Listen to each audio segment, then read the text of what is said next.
Welcome, dear listener. Find a comfortable place to sit, dim the lights, and let the quiet of the evening settle in. Tonight we return to the world of classic mystery, where small villages hide big secrets. And every whisper, every footprint, every flicker of a lantern could be the key to the truth in this story. Miss Marple once again steps into the shadows of suspicion, following clues others overlook and uncovering truths hidden beneath calm surfaces. So relax, breathe, and let your imagination take over. You are about to enter a world of intrigue, tension, and elegant deduction. Let the mystery begin. Chapter 1. The Body at Diade.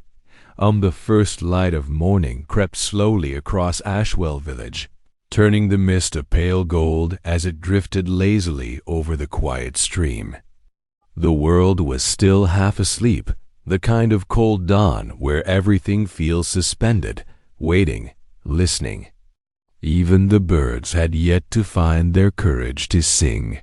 For a moment, the entire village seemed frozen in breathless silence, except for Benjamin Cooper, 12 years old. Restless, always up too early, and his energetic terrier, Pip. Ben liked walking by the river at this hour. It felt like the village belonged only to him.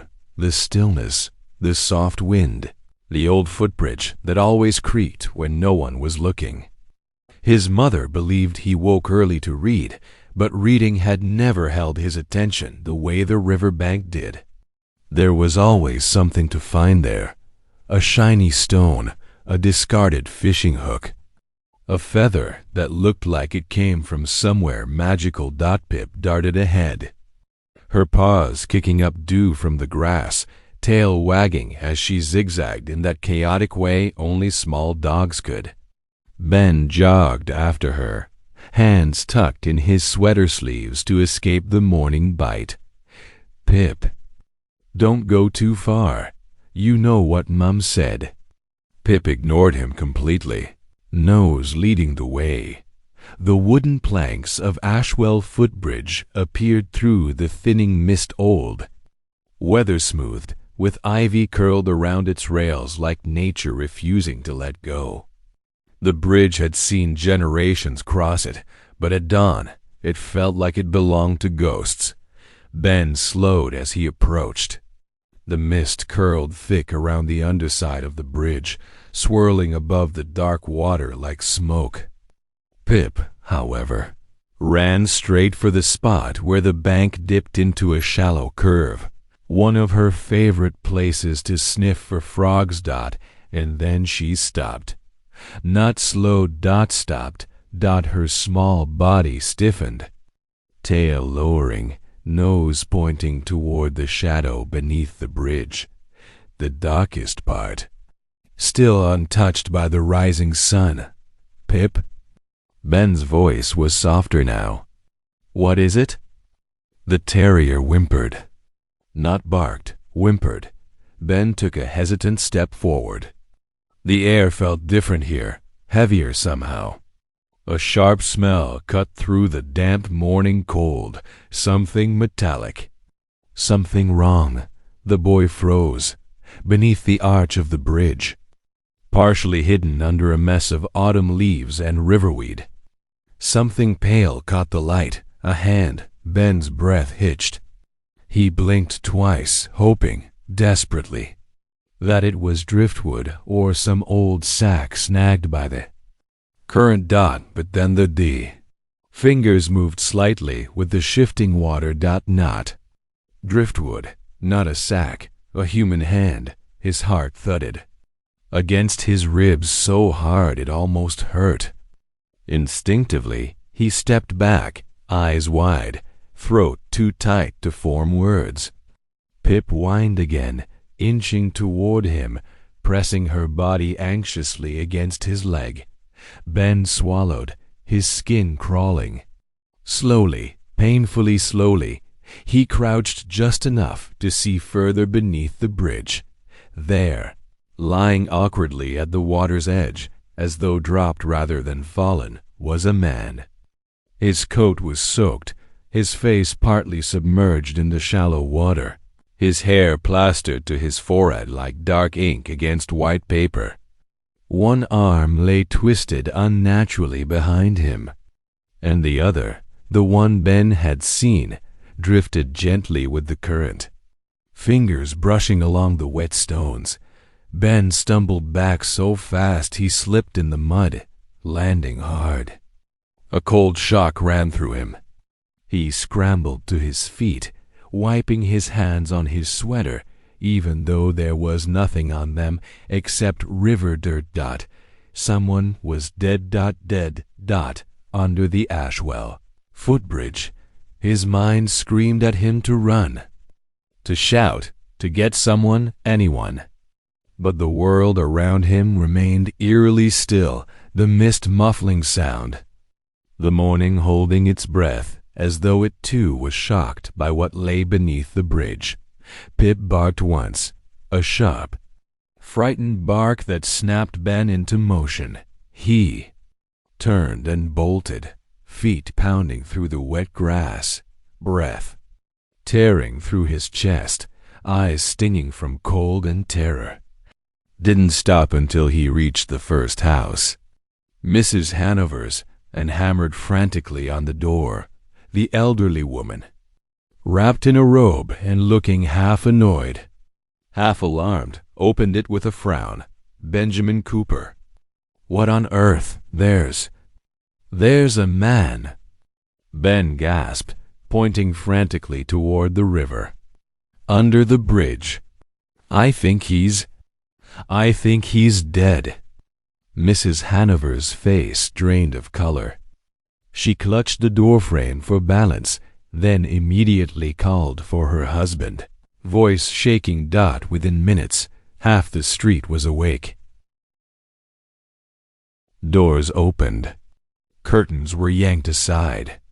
People hurried down the lane toward the river, wrapping scarves and coats over nightclothes. Murmurs rose, sharp and frightened, and in the distance, the quiet wail of the village constable's whistle pierced the morning. Stillness. Ben stood on the edge of the gathering crowd.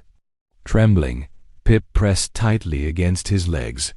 He kept replaying the scene in his mind, the pale hand, the way the body rested as if placed there, the metallic smell that still clung to his senses. He wished he hadn't walked this way today. He wished Pip hadn't run. Ahead, he wished he'd never looked under the bridge, but it was too late. The quiet of Ashwell village had been shattered, and with it, the certainty that their peaceful mornings were safe, because beneath the Ashwell Footbridge, a story had begun, a dark one, and somewhere in the village, someone already knew how it would end. Chapter 2. The lady by the The morning had long shaken off its golden haze by the time Miss Jane Marple stepped off the small village bus at Ashwell Green. The sun had risen fully now, but a faint, unsettled chill still lingered in the air, the kind that clings when something dreadful has happened. Even if the villagers don't yet have the words for it. Miss Marple gathered her coat closer around her, her gloved hands tightening gently on the strap of her knitting basket. Her eyes, curious, observant, endlessly kind, surveyed the small cluster of homes and shops with delicate interest. She had visited Ashwell many times over the years for church events and knitting circles, but she sensed something different the moment her polished shoes touched the ground. The village felt tense, not noisy, not chaotic. Tense, like everyone was holding back the same breath. The local baker, Mr. Phelps, usually waved enthusiastically at passers-by as he kneaded dough near the window of his shop. But today he stood frozen mid-motion, staring toward the river as though the flour on his hands had turned to ice. pair of elderly women whispered urgently at the corner, glancing her way before snapping their mouths shut. A delivery cart rumbled past without its usual friendly greeting, and then a whistle, a constable's whistle, sharp, urgent, cutting through the air like a blade. Miss Marple paused, one foot still on the stone pavement, listening. She had heard enough such sounds in her long life to know they were never blown lightly. "Something has happened," she murmured to herself, though quietly, as though speaking too loudly might disturb the fragile balance of the place. She adjusted her hat, tucked her basket comfortably against her hip, and began walking toward Rosewood Lane, where the charity knitting circle had arranged to meet. Her steps were slow but steady. Even in her 80s, Miss Marple carried herself with a dignity that never wavered, the calm presence of someone who had seen enough of the world to understand that no village, no matter how charming, was ever free of trouble. As she approached the lane, she caught sight of a familiar face rushing toward her. Miss Marple. "Oh, dear heavens, you're here early. Thank goodness." It was Clara Whitfield, a woman in her late 50s who always wore floral dresses regardless of season. Today, though, she had thrown on a coat hastily, hair pinned unevenly, face pale and tight with worry. "My dear Clara, whatever is the matter?" Miss Marple asked softly. Clara seized her arm, wide-eyed. "There's been a terrible discovery by the river. A body, a man, found under the Ashwell Footbridge. Little Ben Cooper and his dog discovered it this morning. The whole village is in an uproar." Miss Marple's expression shifted, not shock nor fear, but a quiet sadness. "A body," she repeated gently. "How tragic. Do they know who he is?" "No, no one seems to recognize him. The constable has been trying to keep people back, but you know how villagers are. The rumor has spread like wildfire." "That they do," Miss Marple agreed, her voice warm but tinged with something deeper. "And rumor often runs far faster than truth." Clara nodded frantically. "Exactly. And everyone is saying something different. Some think he slipped. Others think maybe he was a traveler. And of course, a few are already whispering murder." She sighed, pressing a trembling hand to her cheek. "I told the knitting group we should postpone until things calmed down, but honestly, no one's mind is on wool today." Miss Marple gave her arm a gentle pat. "Quite understandable, my dear. In a small village, tragedy touches everyone, whether they knew the victim or not." Clara seemed relieved simply by Miss Marple's steady presence, as though the older woman's calm had soothed the panic clinging to her nerves. Would you like to see the bridge?" Clara asked hesitantly. "Not the body. They've taken him away now, but the constable is still there." Miss Marple considered only for a moment. "Yes," she said softly. "I believe I should." The FOOGBRDG, the walk to the river, was short, but the atmosphere seemed to thicken with each step. Villagers clustered in small groups along the path, murmuring in low voices, eyes darting with suspicion or fear. Children peered around their mothers' skirts, their usual morning chatter replaced with wide-eyed whispers. As Miss Marple and Clara approached the Ashwell Footbridge, a cordon rope stretched across the bank, hastily set up by Constable Reeves. Reeves was a large, broad-shouldered man in his late 30s, known for his kind heart and somewhat slow thinking. His cheeks were flushed pink from the cold or the stress. Miss Marple couldn't be sure, "Morning, Miss Marple," he greeted with a respectful nod. Though worry creased his brow, "Good morning, Constable Reeves. I hear you've had quite the shock." "That we have," he admitted, rubbing the back of his neck. "Never had a body turn up under the bridge before. Folk are panicking more than necessary, if you ask me. Most likely the poor fellow fell and hit his head." Miss Marple tilted her head, her eyes drifting toward the darkened space beneath the bridge. "Did he fall, Reeves?" she asked, her voice gentle. He blinked at her. "Well, that seems likely, doesn't it?" "Does it, Vade?" she asked, still mild, still soft. Reeves opened his mouth, then closed it again. Miss Marple had a way of asking the simplest questions that somehow unsettled even the most confident assumptions. "Well, the body was lying at an odd angle," he admitted reluctantly, "and the boys said he saw a torn bit of the man's coat caught between the bridge planks." Miss Marple's eyes brightened just slightly. "How interesting," she murmured. "Coats do not tear themselves, you see." Reeves frowned, looking suddenly unsure of himself. Clara stepped forward nervously. "Did he have anything with him? Documents? A wallet?" Reeves shook his head. "Nothing. Not a scrap of identification. Which is odd enough, but there's more." Miss Marple waited patiently. The footprints around the bank. Reeves hesitated. "They didn't lead to the water. They seemed to start from it."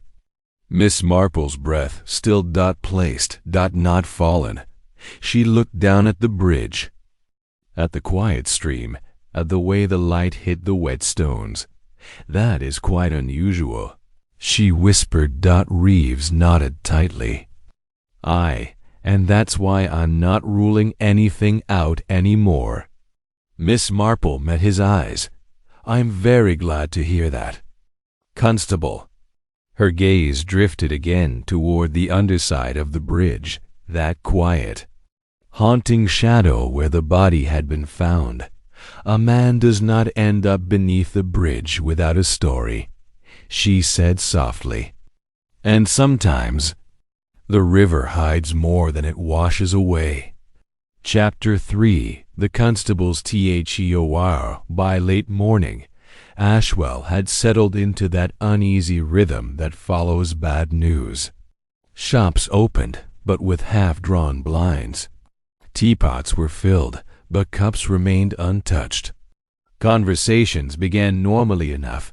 Remarks about the weather, about the price of eggs, and then, inevitably, circled back to the same subject. The man under the bridge.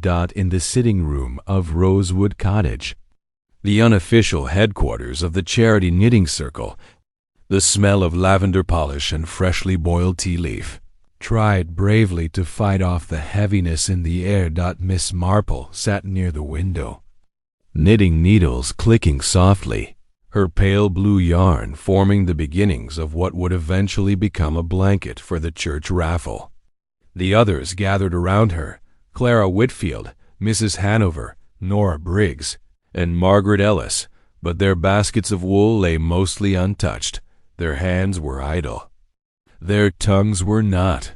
"I tell you," Nora announced, for at least the third time, "he must have been a vagrant.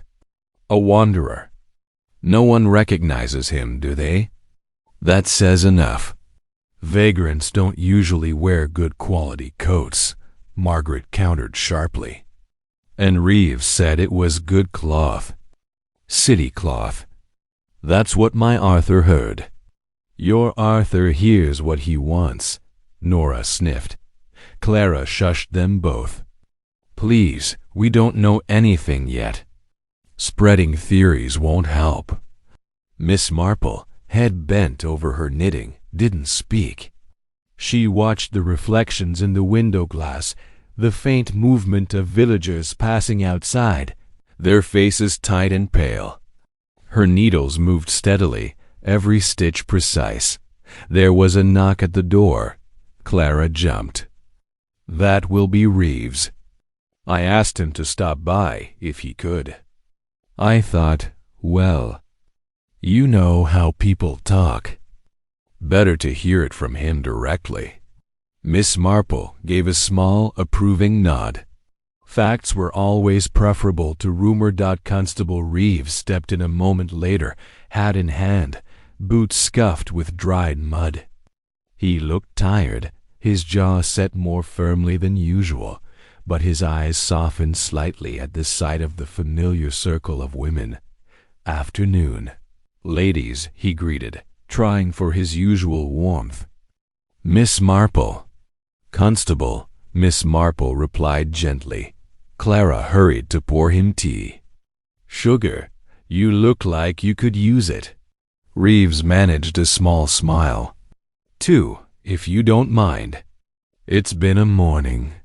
Once he had a steaming cup between his hands and the room had settled, Clara cleared her throat.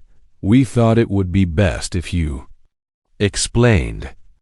As much as you're allowed to, of course." Nora leaned forward eagerly. "Yes, what do you think happened?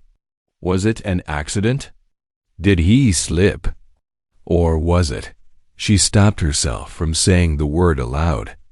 But it hovered anyway. Miss Marple watched Reeves over the rim of her spectacles, her knitting slowing almost imperceptibly. Reeves took a long sip of tea before answering. At this stage, he began, every syllable carefully measured. "We're treating it as a suspicious death." A murmur rippled through the room. "So it was murder," Nora breathed. Reeves shot her a firm look. "I didn't say that. I said suspicious. Means we can't explain it yet." "Not properly." Miss Marple set her knitting down in her lap, fingers resting lightly on the unfinished blanket. "And your working theory, Constable?" she asked softly. He hesitated. But there was something about Miss Marple's manner, respectful, never intrusive, yet undeniably sharp, that seemed to draw out candor. "Well," he said slowly, "on the face of it, it could be an accident. The riverbank is muddy. Those stones get slippery. If a man had drink in him or was unsteady on his feet." "But," Miss Marple prompted gently. Reeves sighed. "But the way he was lying under the bridge, it doesn't sit right. If he'd fallen, I'd expect him to be partly in the water, carried even a little by the current. Instead, he looked almost placed, as if someone wanted him there, tucked out of sight. Like rubbish shoved under the rug," Nora muttered. Margaret shot her a horrified look. "Nora," Reeves set his cup down. "Also the footprints. There were marks along the bank, several sets, in fact, but the ones closest to the body didn't lead away from the water. They started near it and went back up the bank." "As if someone walked away after arranging him," Miss Marple said quietly. Reeves nodded grimly. "Exactly." Clara's hand flew to her mouth. "So someone killed him and hid him under the bridge?" "Let's not jump," Reeves cautioned. "He might have died elsewhere. Could be a heart attack, stroke, anything. We won't know until the doctor's done his examination. But whether he died there or not, someone was with him recently. And he had no identification on him," Miss Marple said. "It was not a question." Reeves frowned. No wallet, no papers, nothing. Decent clothes, good shoes, but no name. That's strange." "Strange indeed," Miss Marple murmured, eyes distant for a moment. "Men with good coats usually have someone who cares enough to know where they've gone." and someone who removes identification usually has something to hide. The room fell silent. Outside, the muffled sound of a cart rattled past.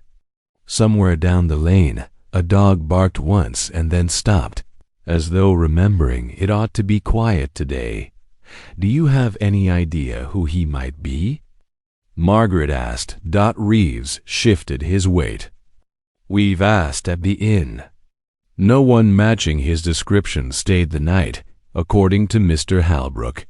No missing travelers reported yet. We'll telegraph neighboring villages this afternoon. Miss Marple's eyes flickered briefly at the mention of the inn.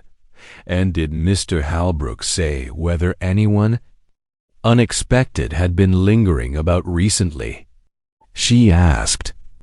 Someone not staying, perhaps, but seen in the vicinity. Reeves gave her a short, rueful smile. You never miss a step, do you, Miss Marple? She smiled back, mild and apologetic. One sees patterns, Constable, even in small things. He rubbed his chin. Halbrook did mention a man asking about work a few days ago. Said he was passing through, looking for odd jobs. But he was younger than the fellow under the bridge, and lankier too, from what Halbrook said. Still, I've made a note. And the mill? Miss Marple asked. People did mention an argument there. That made the room stir again. Clara glanced toward the window, as though expecting to see the old stone mill looming there. Reeves' jaw tightened. We're looking into that as well.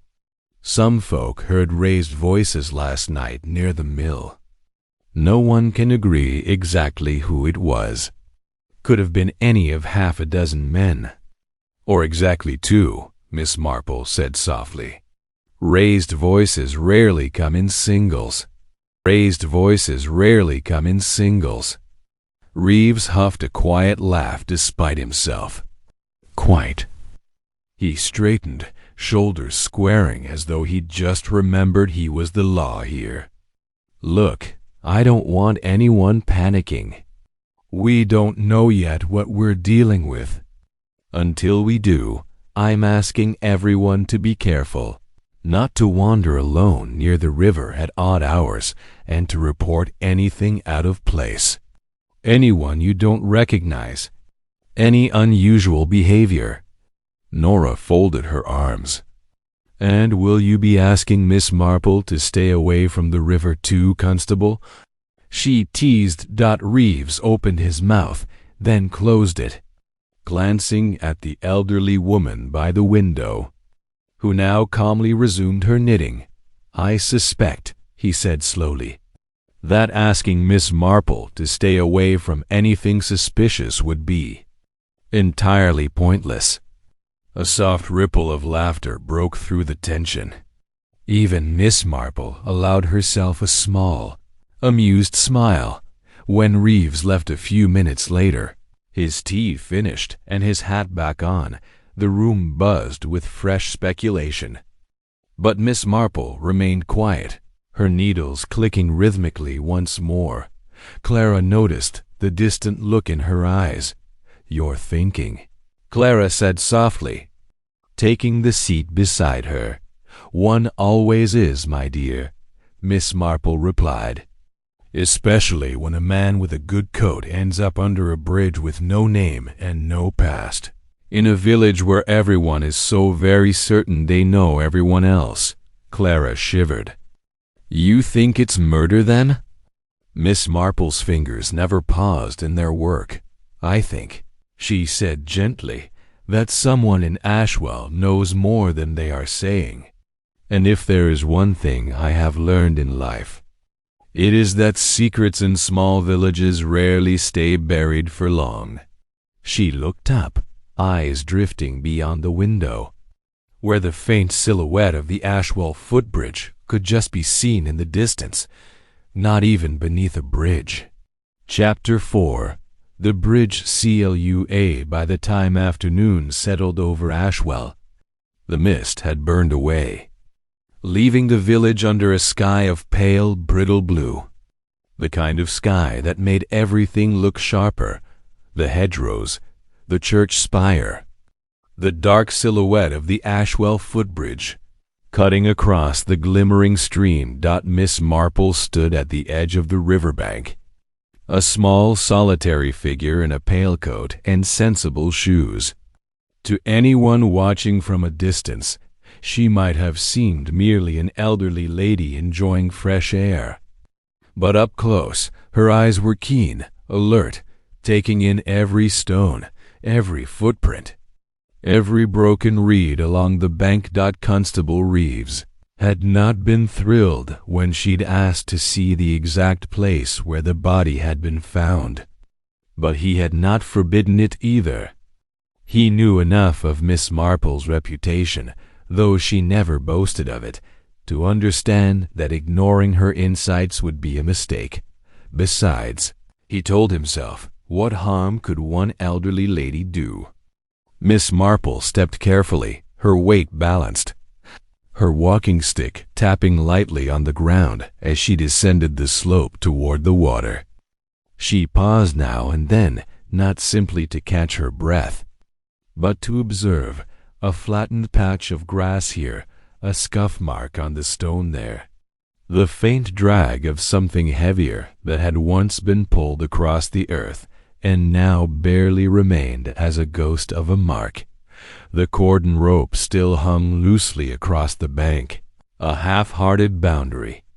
The villagers had been kept away, but their curiosity was like a pressure in the air, tangible, humming, waiting to rush back the moment the rope was gone. Miss Marple moved beneath it with slow, deliberate ease, her attention fixed on the underside of the bridge. Such a modest structure. Really old wooden planks, smoothed by decades of footsteps. Railings that had been painted too many times, layers of color hiding layers of age. Ivy clung to the sides like fingers, and beneath, the stream flowed steadily, water rippling against the stones with a soft, constant hush. She closed her eyes for a brief moment. Imagination, when guided correctly, was not so very different from memory. A man lies here, face partly in the water, arm extended, coat wet and heavy. It is early morning. The world is quiet. Someone has either left him or placed him. Miss Marple's eyes opened again, sharper now.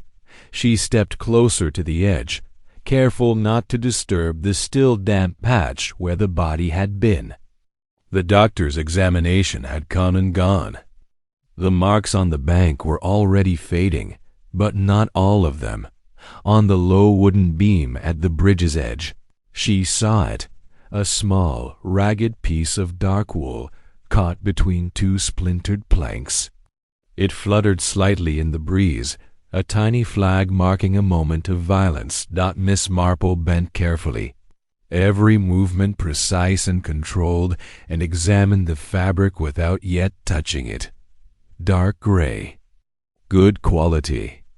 The weave tight and even. His coat, she murmured. The tear was not clean. The fibers had been pulled, stretched, as though sudden force had caught the cloth against the wood. A struggle, perhaps. A shove. A hand grabbing at the bridge in a last instinctive attempt to steady oneself. But if the man had fallen here by accident, his body would likely have struck the stones differently. He might have been swept further into the water, and there would have been splash patterns, small disruptions in the mud and reeds that she did not see. Instead, what remained were broader drag marks closer to the water's edge, faint but discernible if one knew what to look for. As she was looking, Miss Marple straightened slowly, feeling the familiar twinge in her back, and then turned as she heard footsteps approaching from behind. "Miss Marple," Reeves called, slightly out of breath as he descended the slope. I was hoping you'd wait for me." She smiled kindly. "I assure you, Constable, I have moved nowhere I should not." He gave a half laugh. "I'm more worried about you slipping than trespassing. These banks are treacherous. Death tends to make everything feel more treacherous, I find," she replied mildly. "Even ordinary riverbanks." Reeves came to stand beside her, following her line of sight to the splintered edge of the bridge. "Ah," he said. "You've spotted it, the torn fabric?" "Difficult to miss, really," Miss Marple said. "Did the doctor confirm it matched the coat?" Reeves nodded. "Yes, same cloth. Looks like it snagged when he went over." "Or when someone helped him over," Miss Marple corrected gently. Reeves exhaled slowly. "You're not going to let me keep accident as my primary theory, are you?" "Only if it deserves to remain," she said sweetly. He crouched closer to the bridge, tapping the wood with his knuckles. "If someone pushed him, they'd have to be close. Struggle, maybe. But no one heard anything. It was late." "Villages are not as silent as people like to believe," Miss Marple replied. "Even at night. Dogs bark. Curtains twitch. Light leaks where it shouldn't. People hear far more than they admit, especially when it might later become troublesome to have heard it. That made him pause. You think someone's holding back?" "I think," she said, "that in every small village there is always someone who knows more than they say. Not necessarily out of malice. Sometimes out of fear. Sometimes out of loyalty. Sometimes simply because they prefer not to be involved." Her gaze moved once more to the piece of cloth. "May I?" Reeves hesitated only briefly before nodding. "Go on." Miss Marple reached out with delicate fingers and carefully plucked the torn fabric free. She held it up to the light, examining its texture, its thickness, the way it had frayed. "This sort of coat," she mused, "is usually worn by a man who is practical but not poor. Someone who expects to be outside but wants to give the impression of respectability. It is not a laborer's coat, nor quite a gentleman's, a middle ground. Trader? Clerk? Traveling agent?" Reeves suggested, "Possibly. Or a man who goes where money is counted and contracts are signed, but prefers not to draw too much attention." There was a hint of something in her tone, something that suggested not guesswork, but the quiet accumulation of many such observations over many years. She tucked the fragment into a small envelope she produced from her bag, as naturally as if she'd done it 1,000 times, which she had. "In one form or another, Constable," she said softly. "You mentioned footprints that began near the water and led away. Are they still visible?" He pointed a few feet ahead. "Some of them, yes, though they're already fading. Size of a man's boot. Deepest closest to the water, then lighter as they go up the bank. Like someone carrying a burden that became lighter once set down," Miss Marple said quietly. Reeves frowned. "You mean—" "He carried the body down, laid it there, and then walked away." "Not necessarily carried entirely," she corrected. "Dragged, perhaps, part supported, part pulled. If the victim was already unconscious or dead, it would require strength, yes, but not as much as lifting outright. Whoever did this was likely not frail, but not necessarily large either. One learns, Constable, that determination often compensates for size." He studied the faint impressions in the mud. "There's just the one set." No clear second pair. Miss Marple nodded. Then we might tentatively say that at least the final stage of this arrangement involved only one person. But whether that person also caused the man's death, that is another question entirely. And the answer? Reeves asked.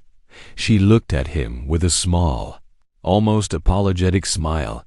If we had it, my dear constable, we would not be standing here staring at scraps of cloth and fading footsteps. A breeze stirred, carrying with it the smell of the river, damp earth, cold water, moss on stone. It had the faintest hint of something else, too. Reeves sniffed the air, brow furrowing.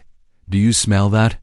he asked. Miss Marple did, a faint metallic tang. Barely there, but unmistakable to someone who had been present at more than a few unfortunate ends. "Blood," she murmured. "Was there much when you found him?" "Some," Reeves said. "Dried on his collar, a bit at the back of his head. Doc thinks he struck something hard." "Did the stone strike him?" she said softly. "Or did someone help his head find the stone?" Reeves had no answer to that. Miss Marple turned away from the water, scanning the surrounding area. The approach from the village, the path from the mill, the line of sight from the houses on the hill. Somewhere in all of this, someone had watched a man die, or at the very least, watched him arrive already dead. Her gaze lingered on the distant outline of the old stone mill. Its wheel was still now, but the building itself seemed to loom, a silent witness. "Tell me more about that quarrel by the mill," she said. "The one last night?" Reeves followed her gaze, jaw tightening. "I was hoping you'd ask," he replied.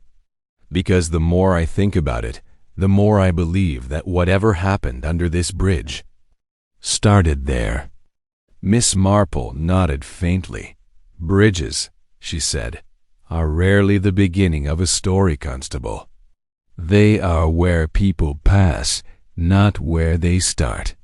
If we wish to understand why a man ended his journey here, we must look at where his path truly began." Her eyes remained fixed on the mill, and who was waiting for him there? Chapter 5. Footprints that begin, not end. Ashwell, viewed from above, might have seemed perfectly ordinary that afternoon. A neat patchwork of cottages and gardens, lanes curling gently around hedgerows, the stream glinting like a thin silver thread under the Ashwell Footbridge. But from the ground, the village felt tilted somehow, as if the discovery beneath the bridge had nudged everything half a degree off true. Miss Marple walked slowly along the narrow path that curved away from the river toward the cooper's cottage. The sun sat lower now, casting long shadows that stretched across the lane, reaching toward her like dark fingers. Her steps were unhurried, but her mind moved quickly. Footprints that begin, not end. It was not only a physical observation. It was a metaphor, too. Stories that began in the wrong place. People who appeared out of nowhere, as though their past had been deliberately erased. At the cooper's low stone cottage, the front gate stood open. From inside came the muffled sounds of subdued conversation and the occasional sharp edge of a worried voice. Miss Marple straightened her hat and stepped through. Mrs. Cooper answered the door, a woman in her 30s with tired eyes and flour on her apron, as though she had started baking simply to have something for her hands to do. "Oh, Miss Marple," she said, relief and anxiety mingling in her voice. "They said you might come." "If it's not too much trouble, my dear," Miss Marple replied kindly. "I won't stay long, but I hope to speak to Benjamin, only if he's up to it, of course." Mrs. Cooper glanced over her shoulder. He hasn't said much since this morning. Poor boy barely touched his lunch. Keeps staring at the door like someone's going to come through it and tell him it was all a mistake. Shock, Miss Marple said gently. It can sit very heavily on the young. Far more than we like to admit. Mrs. Cooper hesitated, then nodded. All right, come in. He's in the back with Pip. The sitting room smelled of wood polish and bread dough, the thick comfort of ordinary life trying bravely to smother the day's horror. On a small rug near the back window, Ben Cooper sat cross-legged, his shoulders hunched, one hand buried in Pip's fur. The terrier lay pressed against his side, eyes half closed but ears alert. Ben looked up when Miss Marple entered, his gaze wary, guarded in a way that felt too old for 12. "Benjamin," she said softly, lowering herself into the armchair opposite him with careful movements. "I hope you don't mind my visiting." He shrugged, eyes darting to his mother, then to Pip, then back to Miss Marple. "Everyone wants to talk about it," he muttered. "Yes," Miss Marple agreed. "Adults do that when they're frightened. We disguise fear as curiosity. It feels tidier that way." He frowned at that, as if trying to decide whether she was making fun of him. When he saw she was not, some of the rigidity in his shoulders eased. "I'm not frightened," he said after a moment. I keep seeing it again. The hand, the way it moved in the water." "That is very natural," Miss Marple said. "When I was younger, I once saw something quite dreadful. For a long time after, I saw it in my mind whenever I closed my eyes. It lessens with time, but it never quite disappears. It becomes part of what one knows about the world." Ben studied her face, as if reassessing her entirely. "What did you see?" he asked. "Something rather unpleasant," she replied gently. "But today is not about me, my dear. It's about you, and about what you saw that might help us understand what happened to that poor man." He swallowed. "Constable Reeves already asked me questions." "I'm very glad he did," Miss Marple said. "He is a good man. But sometimes when time has passed and one isn't quite so shaken, small details appear that did not seem important before. That is all I hope to hear. The little things that might have felt too small to mention." Ben hesitated. Pip shifted closer against him, as if urging him on.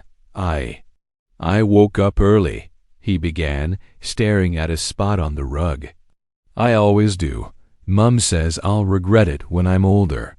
I took Pip down to the river. I like it when it's quiet. No one there. Just us." Miss Marple nodded, hands folded neatly in her lap.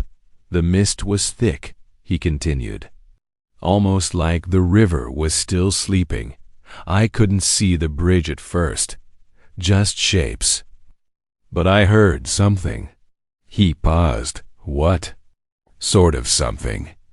Miss Marple asked, her tone so gentle it barely disturbed the air. A splash? Not big. Not like someone jumping in. More like," he frowned, searching for words, "like something heavy being dragged through the water for a second. Then it stopped." "Did you see anyone?" Miss Marple asked. He shook his head. "No, but Pip did." Miss Marple's interest sharpened. "Go on." Her ears went up. She growled a bit. "Not like when she sees a cat. Different. Low." His hand tightened in the dog's fur.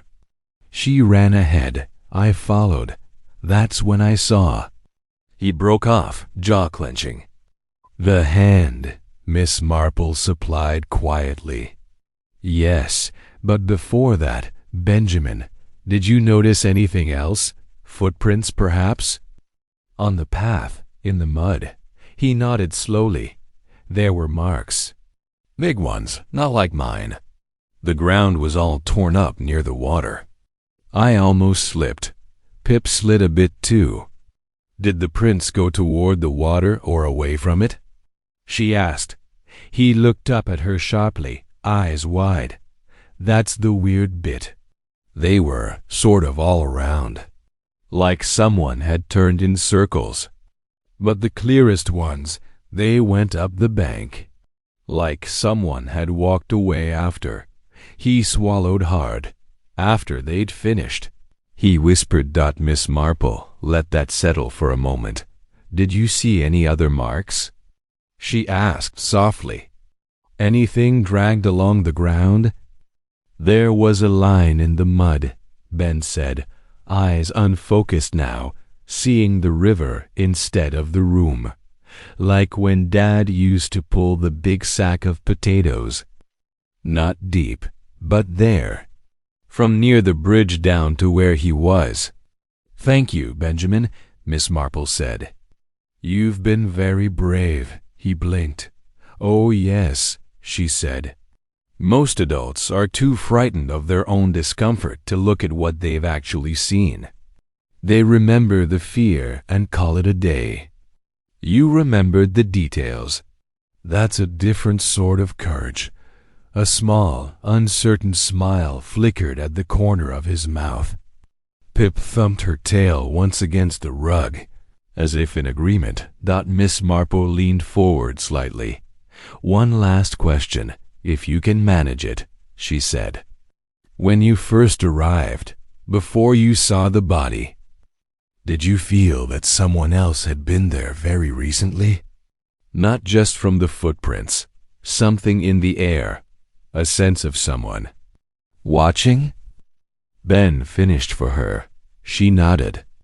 He hesitated, then whispered, yes.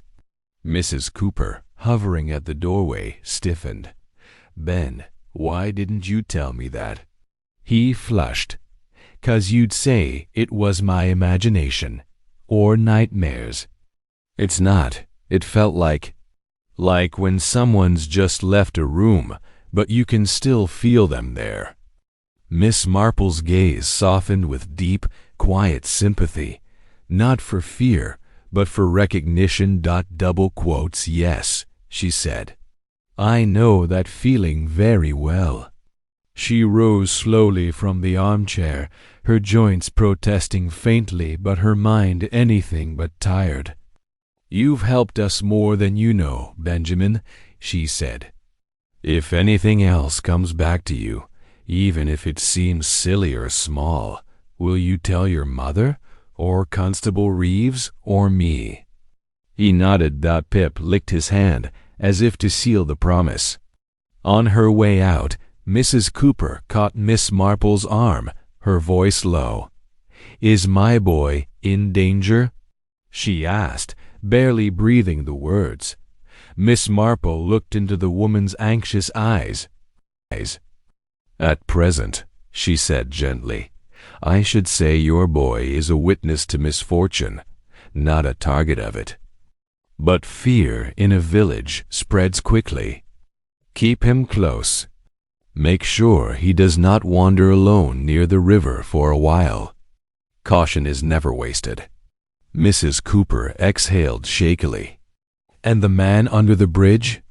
Miss Marple's gaze shifted briefly toward the distant line of the river, just visible beyond the hedgerows. The man under the bridge, she said softly, was not alone when his story ended. The footprints tell us that much. What we must discover now is whether the one who walked away did so with clean hands or with blood on them. As she stepped back into the lane, the sky seemed a shade darker, the shadows a little longer. The path to the mill stretched ahead, worn by countless footsteps. Faded by time. Miss Marple began walking toward it. The footprints at the riverbank, might have begun near the water, but the story, she was certain, had started somewhere else, and more, all paths seemed to lead to the mill. Chapter 6. The Quarrel at the Mile. The path to Ashwell. Mill wound along the edge of the stream, past tangled hedges and patches of wild grass that the village never quite managed to tame. The water here ran narrower, faster, chattering over rocks as if hurrying to deliver secrets the river itself was reluctant to keep.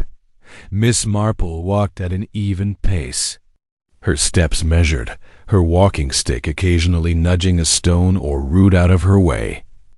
The air felt different near the mill, cooler, with a faint dampness that clung to the inside of her lungs. The kind of air that kept off visitors and encouraged whispers instead of laughter. Ashwell Mill was an old structure, its stone walls stained with years of weather and work. The great wheel that had once turned tirelessly now stood still, its paddles moss-crusted and slick with moisture. The building had not been abandoned, not officially, but it had the brooding stillness of something underused. The sort of place teenagers dared each other to enter and adults pretended not to notice. Today, it was not empty. Two men stood near the low outer wall, their conversation low and tense. One was Arthur Briggs, thick-shouldered, red-faced, his work clothes permanently dusted with flour from the small bakery he helped run with Mr. Phelps. The other was leaner, sharper in profile, Elias Turner, who managed supplies and deliveries for several shops in the village. Both men fell abruptly silent when they saw Miss Marple approaching. That was always interesting, she found, the way people's words stopped when they thought themselves observed. Silence could be as revealing as a confession. "Good afternoon," she called, her tone light, as if she had simply been out for a pleasant stroll and stumbled upon them, quite by chance. Arthur cleared his throat and nodded stiffly. Elias shifted, his eyes flicking once toward the river, then away again. "Afternoon, Miss Marple," Arthur said. "Didn't expect to see you out this way." "Oh, I do like walking," Miss Marple replied cheerfully. "It keeps the bones from seizing up, you know. And one sees such interesting things. Mills, for example, rivers, men who stop talking as soon as they see an old woman with a knitting basket." Elias gave a short, startled laugh that died almost as quickly as it escaped. "We were just discussing the situation," he said. "Hard not to, with the entire village buzzing." "Yes," Miss Marple murmured. "The poor man under the footbridge. A dreadful business. And yet I understand that for some last night was already quite noisy, even before he was found." The two men exchanged a look. Arthur's jaw tightened. "People gossip," he muttered. "And they exaggerate. They also hear," Miss Marple said gently. "Voices carry near water. I have always found that quite fascinating. A quarrel at the mill, raised voices, perhaps harsh words, all of it drifting along the stream like a second current. It's a wonder secrets survive at all." Elias folded his arms. "You're saying someone heard us." "Not you, my dear," Miss Marple corrected mildly. "I didn't say it was you. But it's interesting that the first person to feel accused is often the one who knows there was something to accuse." Arthur bristled. "Now just a minute," Elias cut in sharply. "It was nothing, Miss Marple. Just an argument. Men get worked up. It happens." She nodded, as though this was the most reasonable statement she'd heard all day. "Oh, of course. Men do quarrel. I've always thought it rather inefficient, but very common. And this argument, was it with each other or with someone else? Silence. Elias looked at Arthur. Arthur looked at the ground. Finally, Elias exhaled. We weren't alone, he admitted. There was someone else. A stranger from out of town. Came asking about work a few days ago. Turner, he said his name was, but not related to me. I made that very clear. Miss Marple's eyes softened. Ah, 2 Turners and no relation at all. Yes, I can see how that might be inconvenient. Elias grimaced. Man was trouble. Had the wrong sort of confidence, if you know what I mean. Thought the village owed him something. Said he'd worked mills before. Asked a lot of questions about who owned what, who paid for what. Didn't like it when we told him there's no work going here. And this discussion escalated. Miss Marple suggested. Arthur rubbed the back of his neck. He'd been hanging around the inn too. Asking about deliveries. About stock going in and out. Halbrook didn't like it. Said the fellow was one of those who noticed too much and spent too little. And last night? Miss Marple prompted. Elias's shoulders sank. He met us near the mill. Said he just wanted to talk, but he wasn't asking anymore. He was demanding. Said we were holding back, that there must be work, that we were lying. Arthur told him to clear off. He started shouting, getting in Arthur's face. Said he knew how much grain came in for the bakery. Knew how many barrels went past the mill. It was like he'd been counting. A man who counts other people's things rarely makes friends, Miss Marple said quietly. Arthur snorted. I told him if he wanted to count so bad, he could go be an accountant somewhere else and leave us alone. He didn't take that kindly. Did he threaten you? Miss Marple asked. Elias hesitated. Not exactly. Not with words. But he had that look. Like he wanted us to be afraid of him. Like he thought he had something on us. Miss Marple tilted her head ever so slightly. Did he?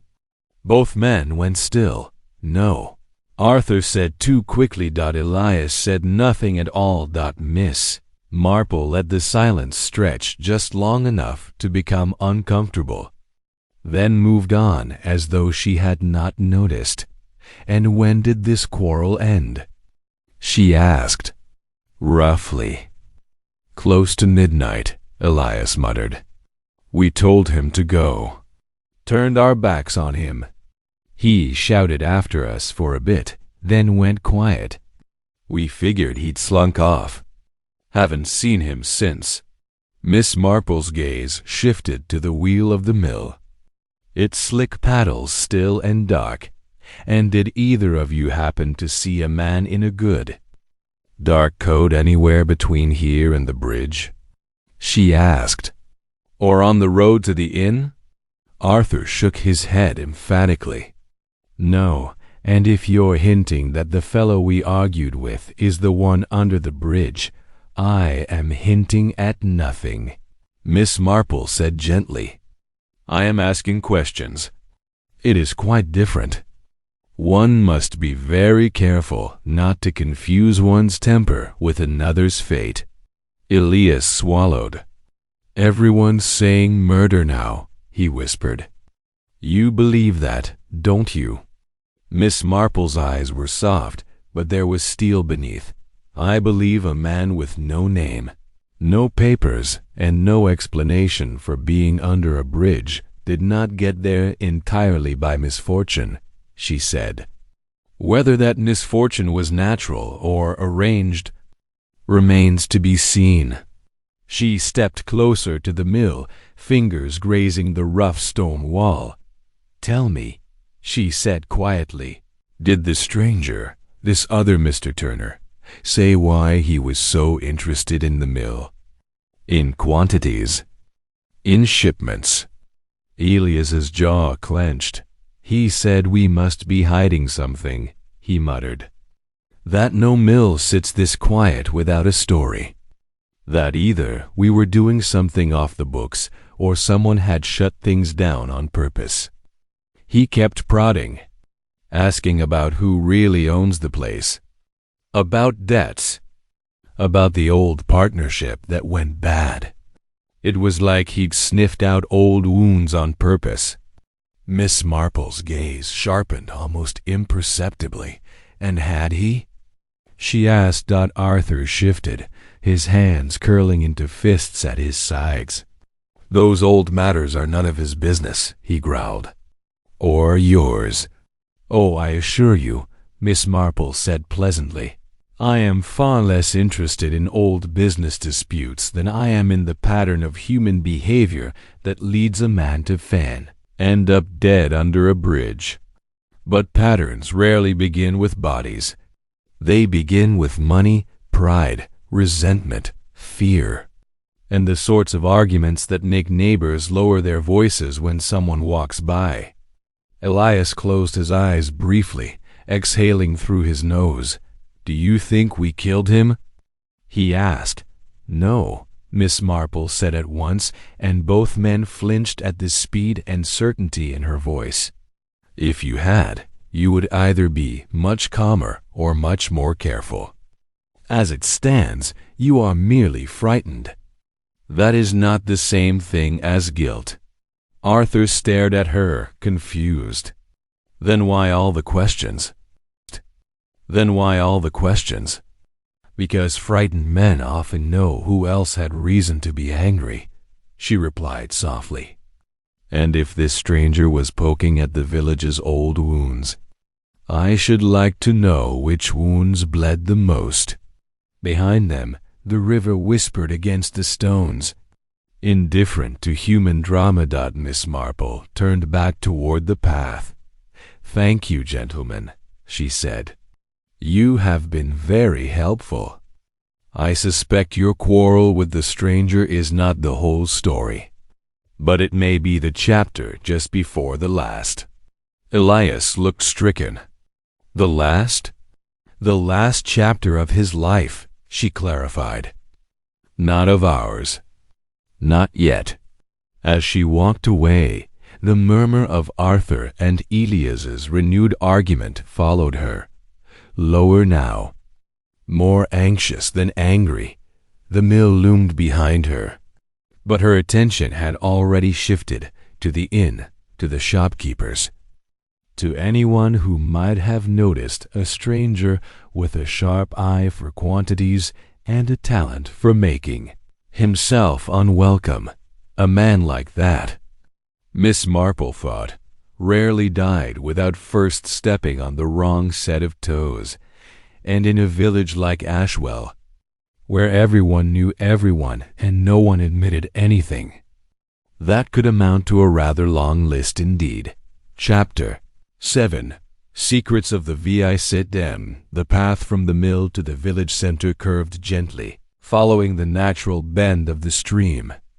As Miss Marple walked, the late afternoon light shifted, turning from the clear brightness of day to the low, honey-colored glow that marked the first approach of evening. The shadows lengthened, the air cooled, and the village seemed to retreat inward, drawing its secrets close, much like the man under the bridge had done, except his secrets had been forcibly silenced. Miss Marple had always believed that the dead do speak in their own way, through disrupted patterns, through details left behind, through the behavior of the living in their aftermath. And so far, the pattern of the victim suggested something far more complicated than a mere traveler meeting misfortune, a man in a good coat. No identification. A torn fabric snagged at the bridge. Footprints that began at the water, not ended. A stranger stirring up old grievances around the mill. A rumor of a quarrel. A boy sensing someone watching before the body was found. These were not pieces of a quiet life ending quietly. These were the signs of a man who had arrived in Ashwell, looking for something or someone and found something deadly instead. The inn, the Willow and Heart, sat at the center of the village, a modest, timber-fronted building with flower boxes beneath the windows and a sign that creaked in the occasional gust of wind. Inside, the air was warm with the scent of roasted meat, ale, and the faintest hint of cigars. Mr. Halbrook, the innkeeper, stood behind the bar polishing glasses with the stern precision of a man who believed cleanliness was godliness, or at least close enough. He looked up as Miss Marple entered, his stern face softening just a touch. "Miss Marple," he greeted. "What can I get you? Tea? Or perhaps something stronger? You look like you've had quite the day." Miss Marple smiled politely. "Just tea will do, thank you. Though I'm afraid I must trouble you with questions rather than purchases." Halbrook's brows rose. "Ah, about the incident." "Yes," she said gently. "I understand a stranger had been asking about work. Or perhaps something more." Halbrook set the glass down, his polishing forgotten. He leaned on the bar, exhaling slowly. I didn't like the look of him. Something in his eyes, sharp, like he was counting things as soon as he saw them. Customers, staff, bottles on the shelves. Even how much ale was in the barrels. "And this was the man you mentioned to Constable Reeves?" He nodded. "Came 2 nights ago. Asked for a room, but didn't stay. Side prices were too high. But I don't think he ever meant to sleep here. He was snooping, asking about the mill. Who owned what? How long it had been quiet. Asking about the bakery, the supply runs, the old partnership that broke up years back." Miss Marple's expression remained calmly pleasant, but her mind sharpened. "And did you tell him anything?" "I told him to mind his own business," Halbrook said flatly. "He said he was just trying to understand the local economy. I said we had an economy just fine before he showed up, and we'd have one after he left. Did he mention his name?" Halbrook thought for a moment. "Turner." But he said it in a way that made me think it might not be real. Too quick. Like he'd plucked it out of the air. "And what about last night?" Miss Marple asked. "Did he return?" Halbrook hesitated, glancing over her shoulder to see if anyone was listening. A few patrons sat scattered about, 2 elderly men arguing softly about fishing gear. A young couple whispering over a shared plate of stew, but no one seemed interested in their conversation. "He came in late," Halbrook said finally. "Close to 11, looked different, agitated, kept checking the windows, asking if anyone had been in looking for him. Did he say why?" "No, but he seemed almost nervous. And not the kind of nervous you get from a harmless quarrel. The kind that comes from knowing someone might be after you." Miss Marple folded her hands. "Did he leave quickly?" "After about 10 minutes. Kept muttering to himself. Said something about tugging the wrong rope or poking the wrong hive. His words, not mine." "That is rather colorful phrasing," she said softly. Halbrook nodded grimly. "Aye, and not reassuring." After he left, Arthur Briggs came in looking furious. Asked if I'd seen the man. I said no, he'd already gone. Arthur cursed up a storm and marched back out. Miss Marple tucked that away. Arthur had not mentioned that part. Did Mr. Turner, if that was truly his name, have any belongings with him? She asked. Halbrook shook his head. Nothing but the clothes on his back. No bag, no coat when he first came in.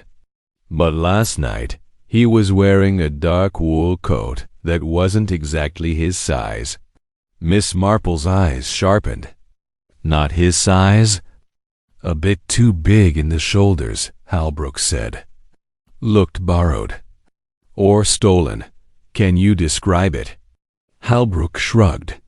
Dark gray. Good weave. Expensive enough for me to notice it didn't suit a drifter. Miss Marple's breath stilled. The man under the bridge was wearing a dark wool coat. Halbrook blinked. I'm saying, Miss Marple interrupted gently, that it is possible Mr. Turner was not wearing his own coat last night. Or possibly that the man under the bridge was not Mr. Turner at all. Halbrook stared at her. You think there were two men? I think there may have been, she said softly. One who asked too many questions, and another who no one has seen, but who left behind a coat and a body.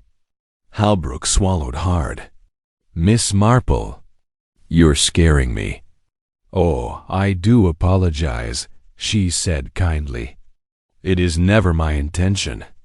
But understanding the truth requires a certain level of discomfort. Secrets tend to fester in the dark. Do you think the coat was switched? He asked quietly. It is a possibility, she said. If the stranger angered the wrong person, they may have redressed matters, so to speak. And if the dead man wasn't the one asking questions, then who was he? Miss Marple's gaze drifted toward the window, where the sky had begun to shade itself in gold and violet. That, she said softly, is the question the dead man carries with him. One we must answer before another man ends up silent beneath a bridge. She rose from her seat, thanking Halbrook for the tea, and stepped out into the cool evening air. The village felt different now, as if the shadows themselves were listening. Miss Marple paused, her knitting basket hanging lightly from her wrist.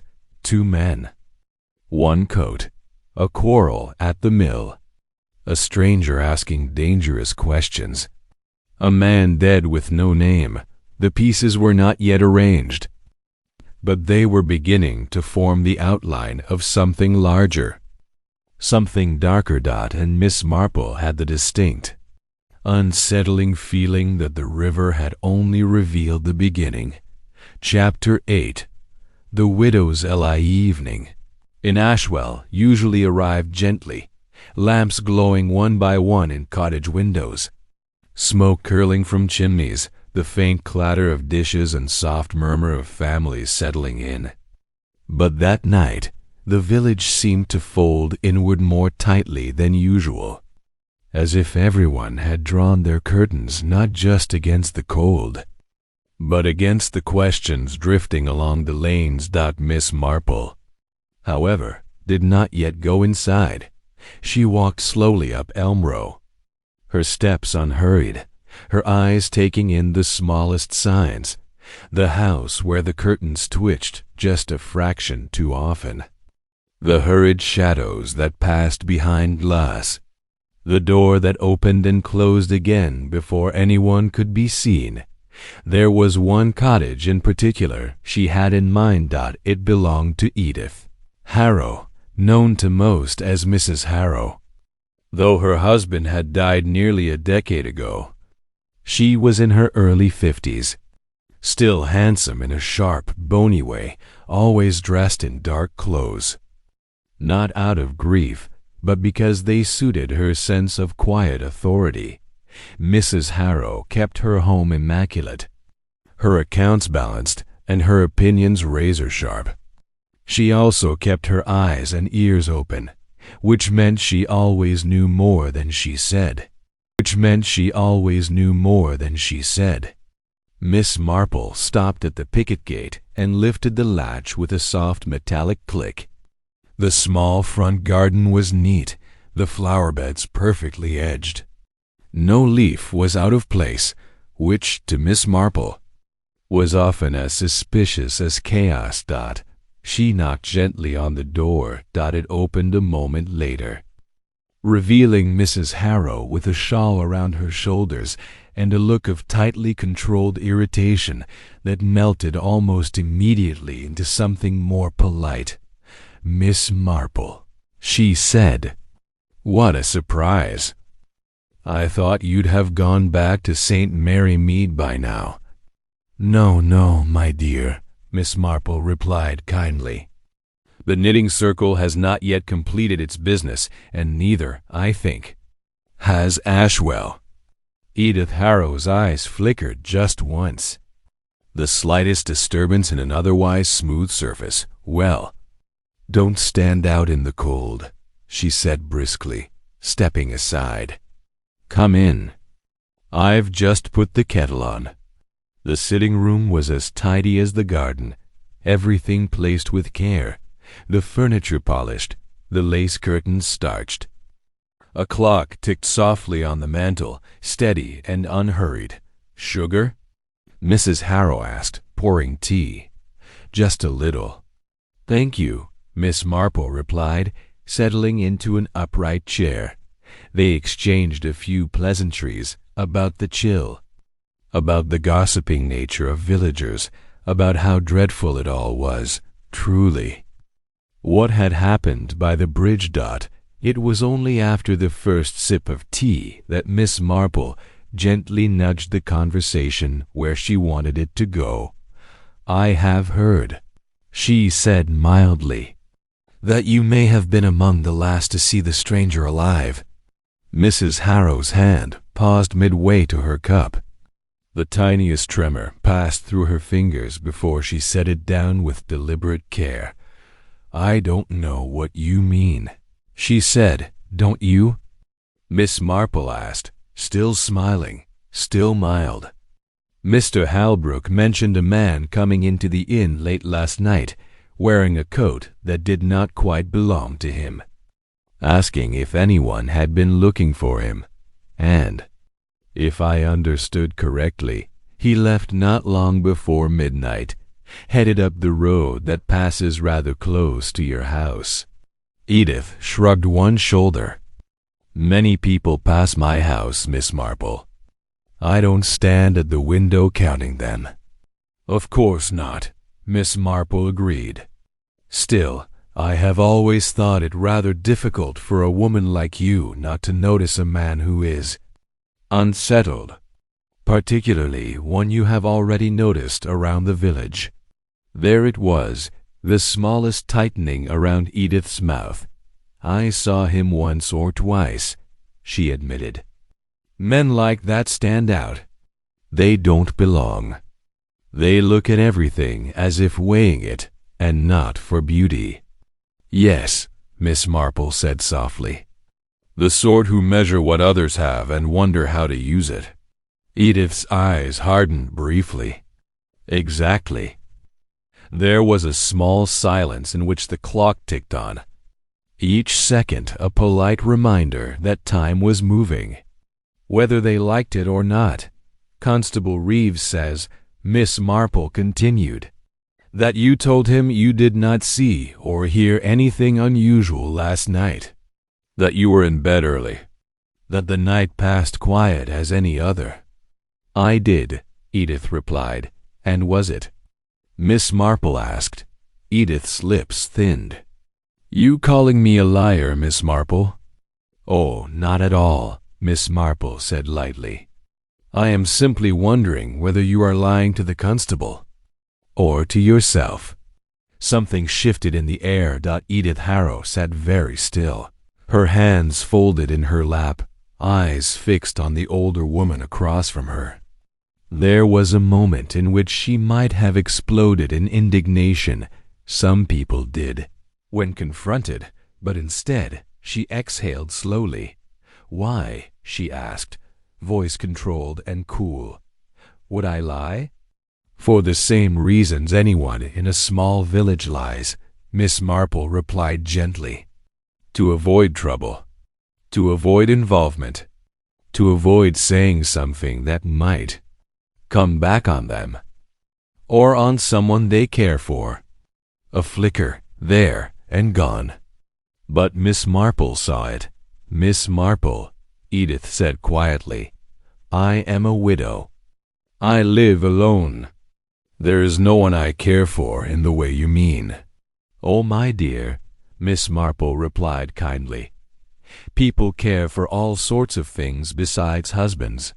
Children, yes, and siblings. But also reputations, old arrangements, financial entanglements, even memories. We are all far more entangled than we like to pretend.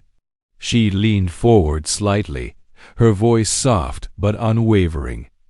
You heard something last night. You saw something. And you told the constable you did not. That is a lie. A small one, perhaps, but a lie all the same. And in my experience, lies in a murder inquiry are rarely without purpose. Edith's composure cracked, just a fraction. Her fingers tightened, knuckles whitening against her cup. I didn't hear any shouting, she said. If that's what you're after. Whatever happened at the mill, I was not part of it. No, Miss Marple said. I think you were not. But you were near enough to hear something else. Edith swallowed. Finally, she said in a low voice, I heard footsteps. On the road? On the road, she confirmed. 2 sets, I think. One heavier than the other.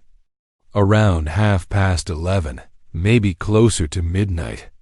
They were coming from the direction of the mill, moving fast. Not running, but close. And you looked? Miss Marple asked. Edith hesitated. Yes, she admitted. Just a glance. Through the curtain. I didn't open the door or call out. I'm not foolish. Of course not, Miss Marple said. And what did you see? A man in a dark coat, Edith said. The same one I'd noticed at the inn earlier in the day. The stranger. And another figure beside him, taller, broader. I couldn't see his face properly. But I know it wasn't Arthur Briggs. He walks with a slight hitch in his left leg.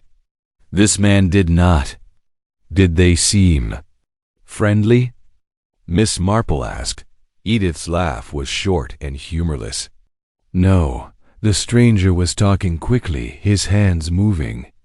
He looked nervous. The other man walked stiff, shoulders tight. I opened the window just a crack, but the wind was wrong. I only caught a few words. Which were? Her eyes dropped to the floor. You've had your warning, she recited quietly. And then, this is your last chance, after that. I shut the window. Why? Miss Marple asked. Because I know trouble when I see it, Edith snapped. And I've had enough of it in my life. Yes, Miss Marple said gently. You have. Tell me, Mrs. Harrow, why didn't you tell Constable Reeves this? Edith's shoulders slumped, the fight draining out of her. Because I don't know who the second man was, she whispered. And if I said I'd seen him, everyone would start asking. And sooner or later, someone would decide it was their neighbor, or their brother, or their husband. And in villages like ours, suspicion sticks even when truth moves on. Miss Marple's eyes softened with a deep, almost painful understanding. Ah, she said. Yes, I've seen that happen. Edith looked up, eyes shining with something brittle. If I'd heard someone screaming, I would have gone to Reeves. If I'd seen a weapon, or blood, or anything like that. But men arguing in the road at midnight? Harsh words? That's not new. That's not murder. And now the man's dead and everyone is seeing ghosts in every shadow.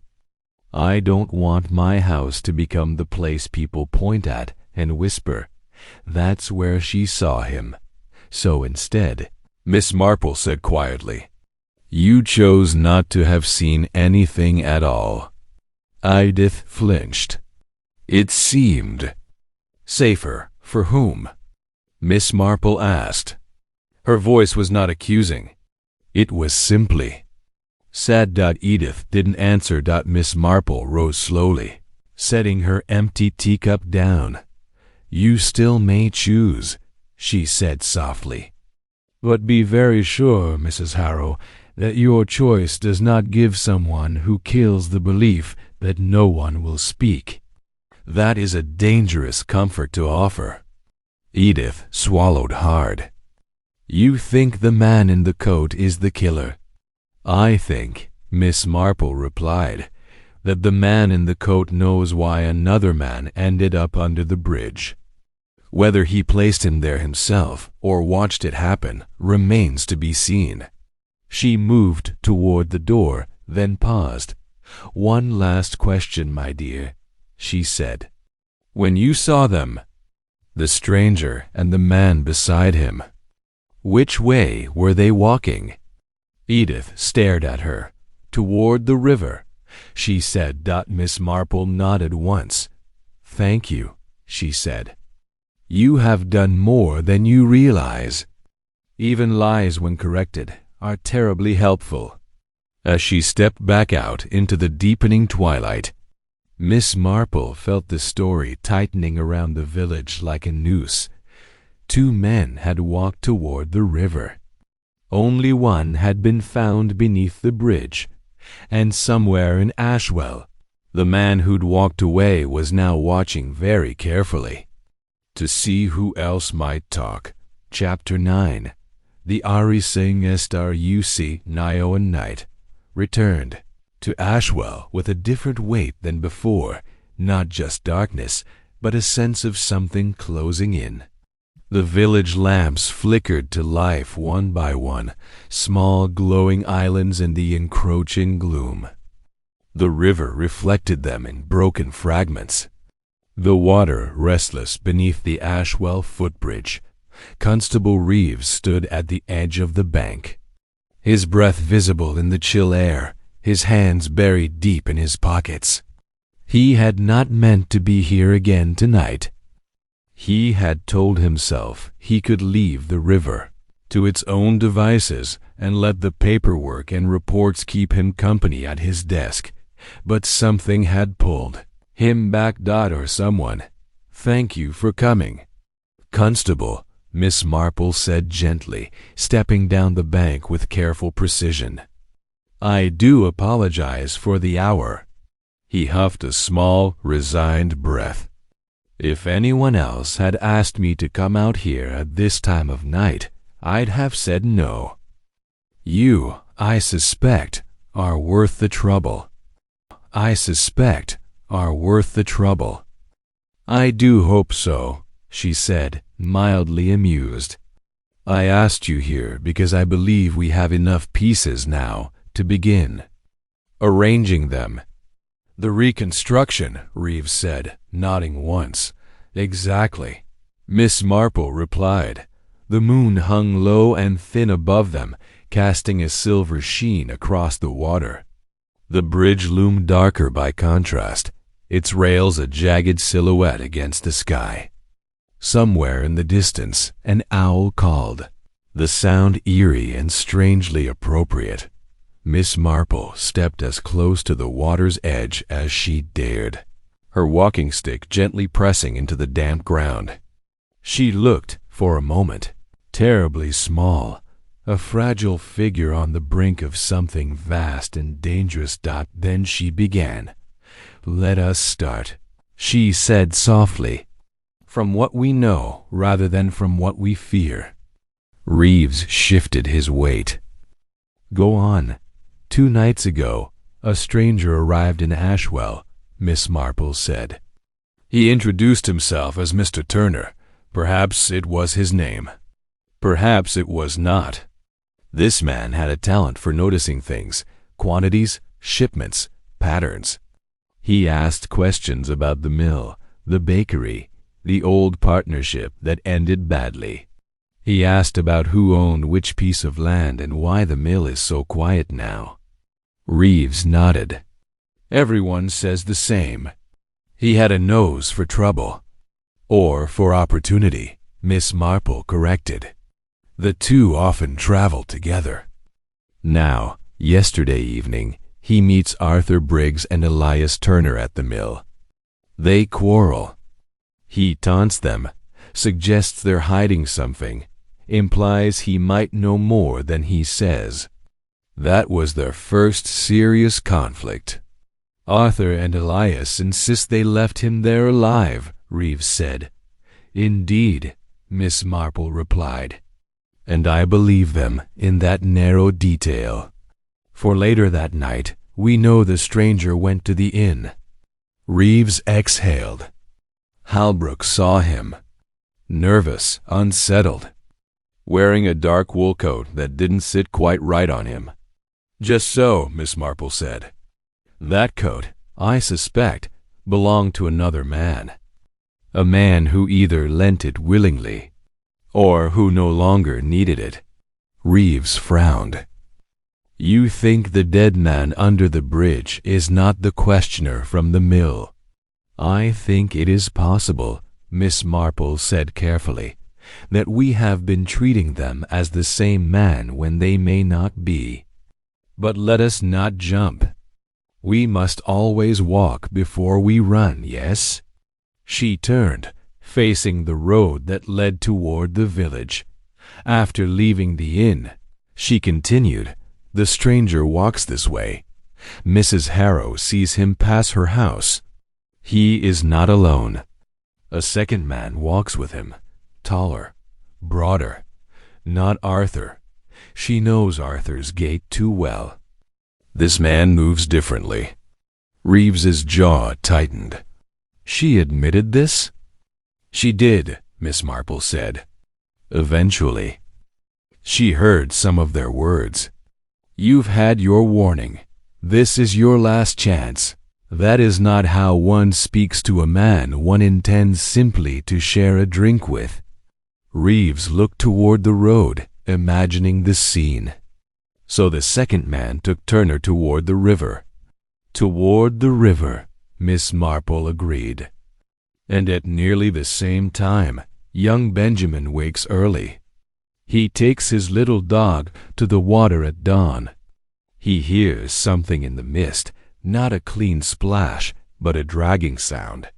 A weight drawn briefly through water. Reeves swallowed.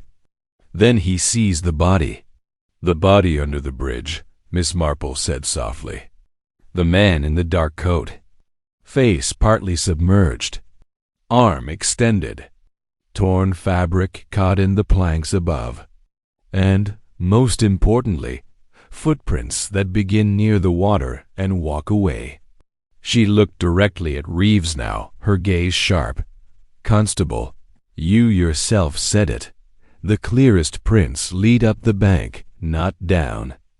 Someone was here after the body was placed, or as it was placed, and left without difficulty. Reeves frowned. Could Turner have slipped, cracked his head, and someone just found him and panicked? Moved him under the bridge to hide it? Possibly, Miss Marple acknowledged. But if that person were merely panicking, why remove his identification? Why ensure he had no papers, no wallet, no name? Reeves didn't answer. Let us consider something else, Miss Marple continued. The coat. Halbrook noticed it was not a perfect fit on the stranger at the inn. Yet the doctor, in his brief report, mentioned that the coat on the dead man fit rather well. There are two possibilities. Either Halbrook's observation was careless, which, knowing his nature, I doubt or the man at the inn and the man under the bridge were not precisely the same shape. Reeves frowned deeper. You're suggesting someone may have switched clothes. Or coats, at least. Stranger things have been done to muddy an identification, Miss Marple said quietly.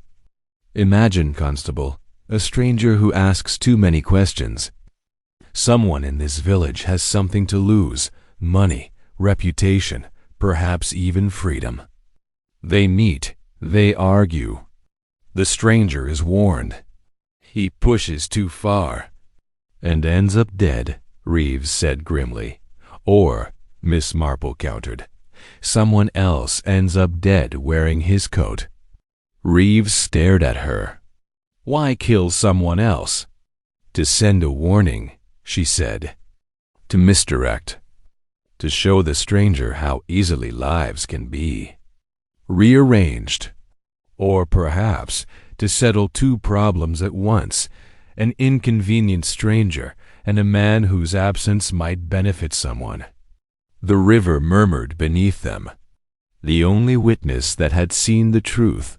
Miss Marple turned, slowly, and stepped closer to the point where the footprints had once been clearest.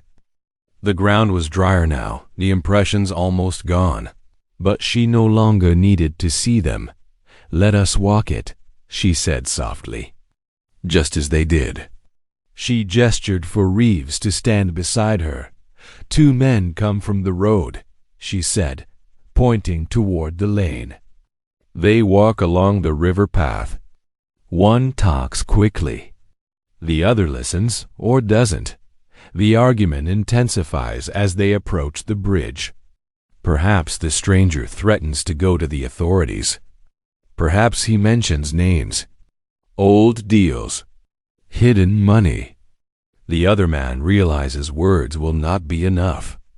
Reeves followed her gaze, picturing the scene, two silhouettes in the dark, breath steaming, voices low and sharp. They stop here, Miss Marple murmured, moving toward the edge of the bank. There is a struggle. A shove. The stranger, or the man in the coat, reaches for the bridge, tears his sleeve on the splintered wood. She pointed up at the plank where the fabric had been ripped free. He stumbles, she continued, and either hits his head on a stone or has it introduced to him, shall we say, with some force. Blood at the back of his skull. He collapses. Reeves inhaled sharply. And then? He asked. Then, Miss Marple said quietly, the second man has a choice. Call for help, or make the problem disappear. She looked down at the strip of riverbank beneath the bridge. He drags the body here, she said, half into the water. Tucks it in the shadow where it won't be seen from the path. Arranges the arm just so. Enough for the current to shift it slightly, to make it plausible as an accident. And then he walks away. His footprints start at the water's edge and lead back up the slope. Reeves could feel it now, the weight of a body in his arms. The cold of the water, the sickening quiet of the aftermath, and the missing identification? He asked. Removed before the body is hidden, Miss Marple said. Probably while the man is already unconscious. Or dead. That tells us something important, Constable. Reeves frowned.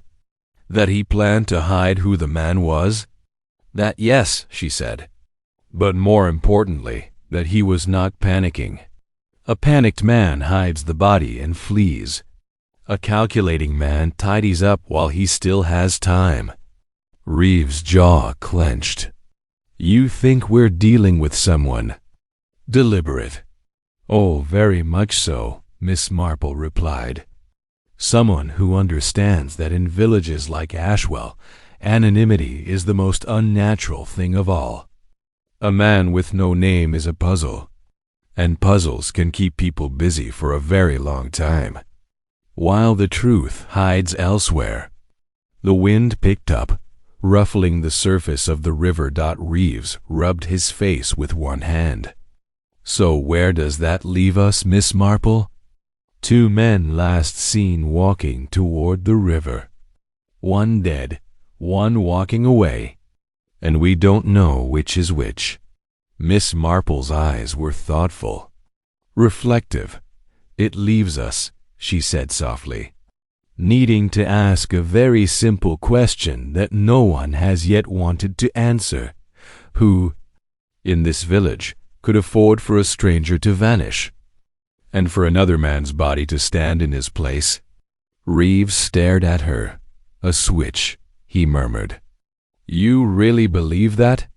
I believe, Miss Marple said, that the village is behaving as if 2 men are missing, not 1. The stranger with too many questions, and another man who has not been seen since the night of the quarrel, but whom no one is yet brave enough to say is gone. She turned, looking back toward the village. Lights glowed in the windows like watchful eyes. We will need to look carefully at who fails to appear tomorrow, she said. Who sends word of illness instead of showing their face? Whose wife or brother or employer speaks in their stead? Reeves stared at the village lights as if seeing them anew. And when we find him? He asked. The one who walked away? Miss Marple's voice was very quiet. Then, Constable, she said, we shall find out whether he simply watched a man die, or helped him. The river flowed on beneath the bridge, carrying with it, for the moment, more questions than answers. More questions than answers. But the pattern was forming now. And Miss Marple was very good with patterns. Chapter 10. The quiet CONFES in the morning came gray and low over Ashwell, the sky the color of old paper. The river moved steadily beneath the Ashwell Footbridge, its surface flat and expressionless, as if it had no memory of what it had concealed. But the village remembered. Ashwell always remembered. Miss Marple sat in Clara Whitfield's front sitting room, near the same window where the knitting circle had gathered before. Her yarn lay coiled in her lap, needle still, her thoughts far away from patterns of wool. Today, she was waiting. Clara fussed with a tea tray that didn't need fussing. Do you think he'll come? She asked for the 3rd time. Oh yes, Miss Marple said. People rarely resist the urge to defend themselves, especially when they suspect no one has accused them out loud. Clara swallowed. And you're sure it's him? Miss Marple's gaze drifted to the clock on the mantel. The hands ticked past 9:30. I am sure, she said gently, that he is the one who believes he must explain himself. That is enough for now. A moment later, the sound of heavy footsteps came up the path. Clara nearly jumped. That must be— Yes, my dear, Miss Marple murmured. Do be so kind as to let him in. Constable Reeves entered first, face composed but tight, hat in his hands. Behind him came Elias Turner, his normally sharp, agile frame seeming somehow dulled, shoulders sagging beneath a weight that had nothing to do with physical labor. His eyes went first to Miss Marple, then to the chair opposite her. He didn't ask if he could sit. He simply did, as though his legs could no longer be trusted to hold him. Miss Marple, he said quietly. His voice sounded as though it had been worn thin overnight. Constable Reeves says you wanted to speak to me. Yes, Miss Marple replied, her tone soft, almost kind. Thank you for agreeing. I know this is difficult. Clara, suddenly aware that this was not a conversation for extra ears, excused herself to the kitchen with a nervous murmur about biscuits. Reeves stayed by the door, arms crossed. Jaw said. Elias Turner clasped his hands together tightly. I don't know what you think you know, he began. But I did not kill that man under the bridge. Miss Marple tilted her head slightly. Is that what troubles you most, Mr. Turner? That we might think you killed him? Or that we might discover who he really was? Elias flinched. Does it matter? He snapped. He's dead either way. Oh, it matters a great deal, Miss Marple said gently.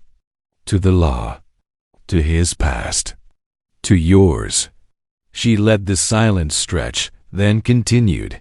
You see, it isn't only that you argued with the stranger at the mill, she went on, nor that you were seen with him later by Mrs. Harrow's house, nor that your temper is so very quick when money and old grievances are concerned.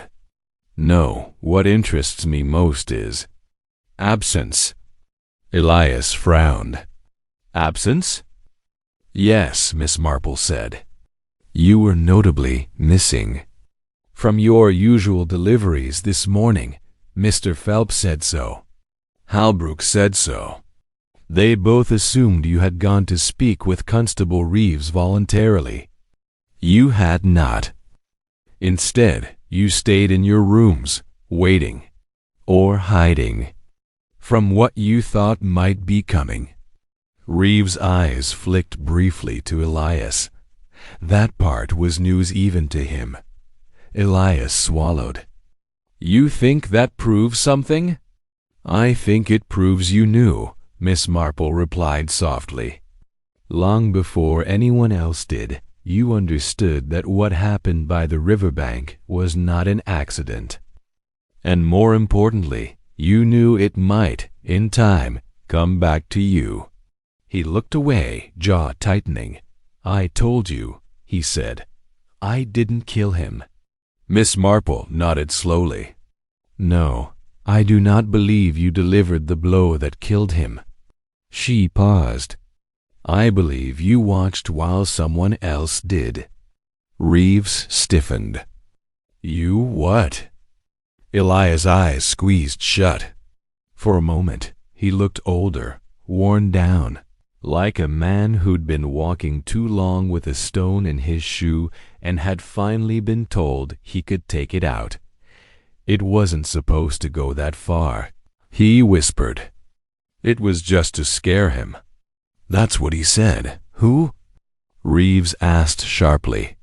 Who said that? Elias hesitated.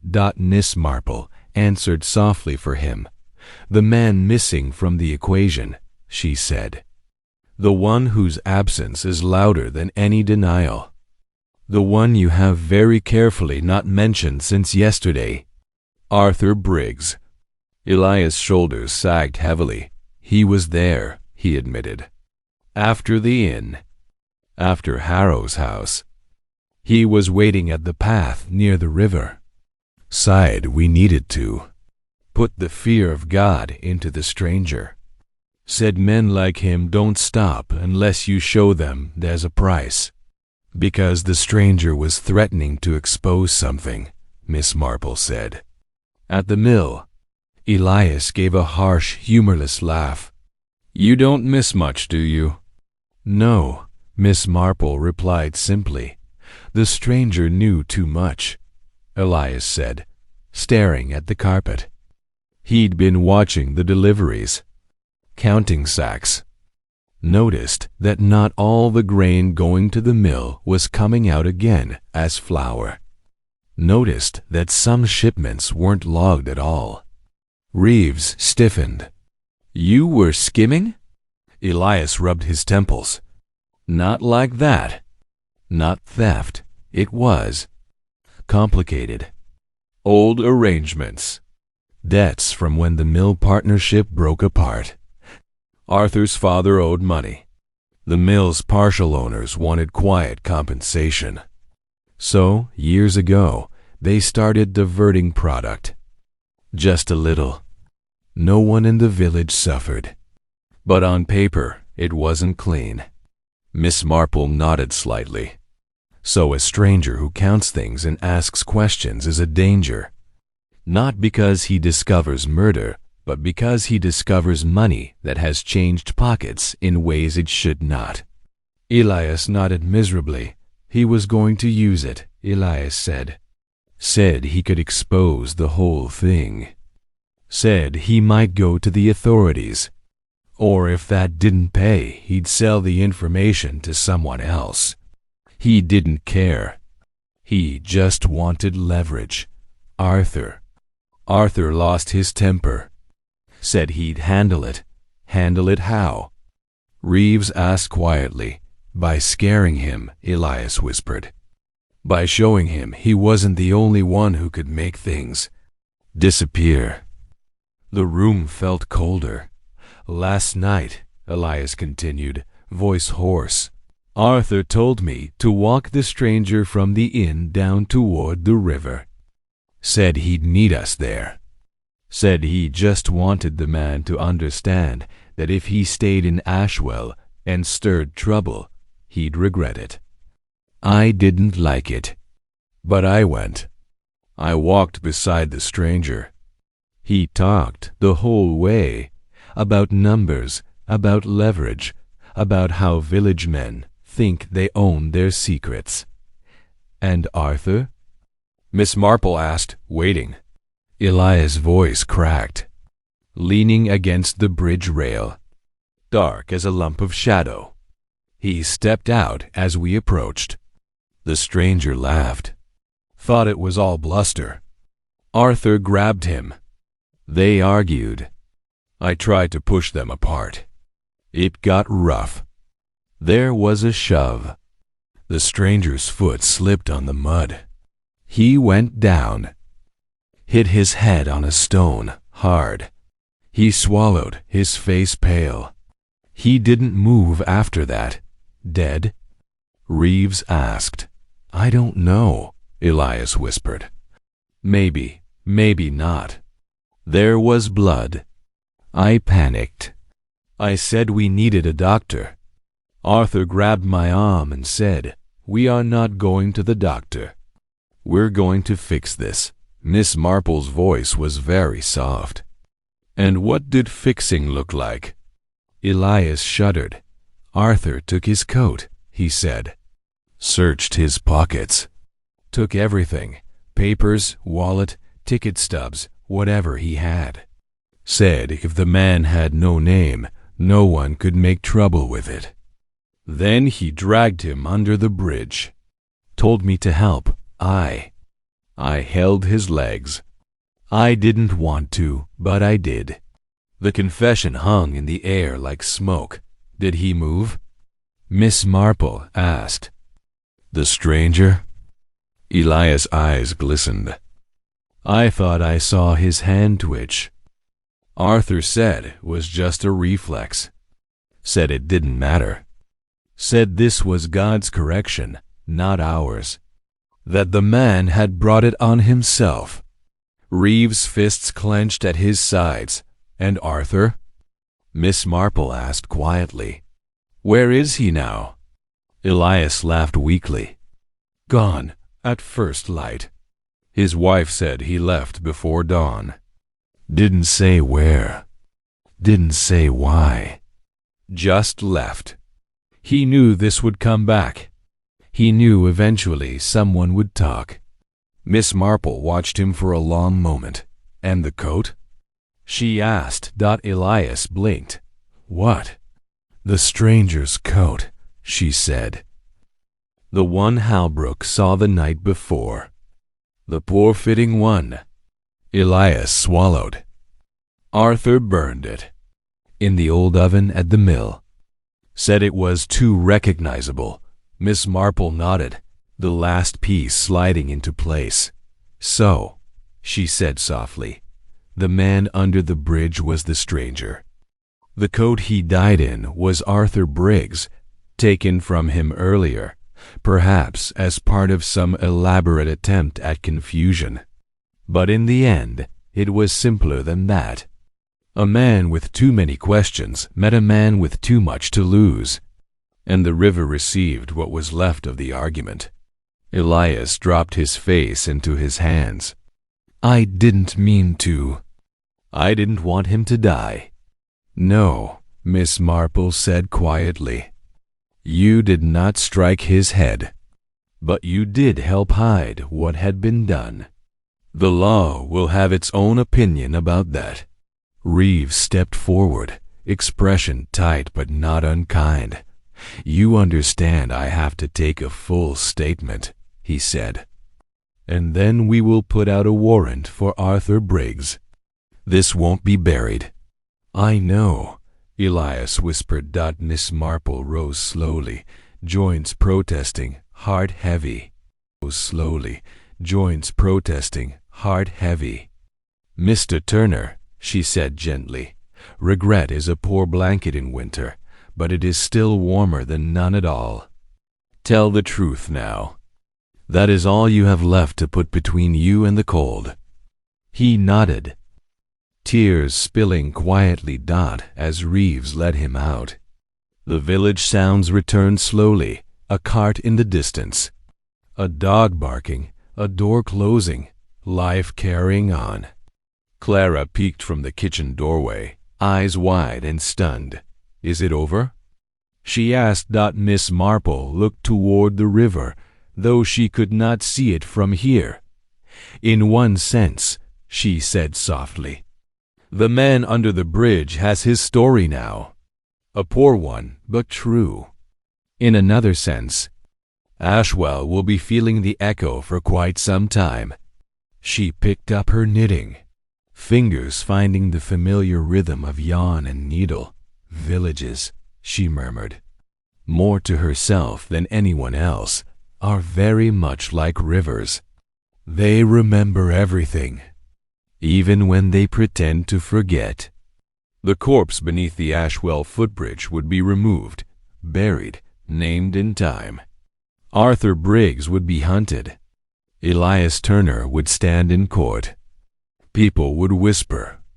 They would judge.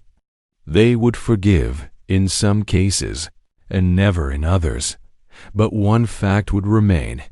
In a quiet village where everyone believes they know everyone, it only takes one stranger asking the wrong questions to show how many secrets were already there, waiting beneath the surface. And Miss Marple, as always, had simply followed the pattern.